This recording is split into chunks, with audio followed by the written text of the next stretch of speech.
படிக்கின்றோம். நாங்கள் இப்பொழுது நூலகத்தை பற்றி ஒரு சிறிய நாடகம் நடிக்க முன்வந்துள்ளோம்.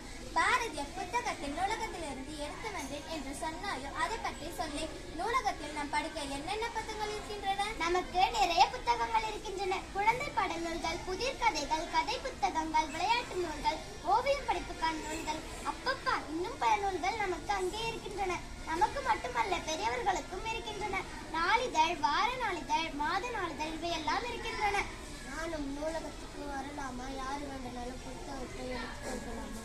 எல்லாருமே நூலகம் சென்று படிக்கலாம். நூலகத்திலிருந்து புத்தகம் எடுத்து செல்வதற்கான அட்டை வாங்க வேண்டும். பிறகு வீட்டிற்கு எடுத்து சென்று படிக்கலாம். ஆனால் படித்துவிட்டு திருப்பி கொடுத்து விட வேண்டும், அவ்வளவுதான்.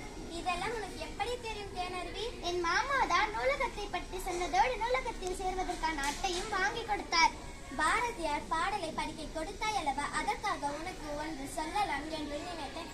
அதை உன்னிடம் சொல்ல மாட்டேன், உன் மாமாவுக்கு தான் சொல்லுவேன். கவிதா மாமாவிடம் என்ன கூற போகின்றாள் என்று பிறருக்கு புரியவில்லை. ஆனால் முழு கதையும் கேட்ட உங்களுக்கும் தேனருவிக்கும் தெரியும் அல்லவா, இது நன்றி என்பது தானே. என்ன குழந்தைகளை, உங்களுக்கும் நூலகம் செல்ல வேண்டும் என்ற ஆசை வந்து விட்டதா? நூலகம் என்பது ஒரு மிகப்பெரிய உலகம். அந்த உலகத்திற்குள் புகுந்து நீங்கள் நிறைய புத்தகங்களை படிக்கலாம். நூலகத்திற்கு செல்வதோடு இருந்து விடாமல் தினமும் நூலகத்திற்கு செல்ல வேண்டும். அரும்பு எளிய பாடல்களை கேட்பவர் ஓசை நயனுடன் பாடுவார். மொட்டை பாடலை கவனத்துடன் கேட்டு புரிந்து கொள்வர். மலர் உரையாடலை கேட்டு பதில் அளிப்பவர். இந்த சிறிய நாடகத்தின் மூலம் நீங்கள் அறிந்த கற்றல் விளைவு என்ன தெரியுமா? கூறுங்களேன் பார்க்கலாம். நாங்கள் 6ஆம் வகுப்பு மாணவர்கள். எங்கள் கிராம ஊரக நூலகத்திற்கு சென்று வந்தோம். பார்த்தோம், படித்தோம், அறிந்தோம், மகிழ்ந்தோம். நன்றி.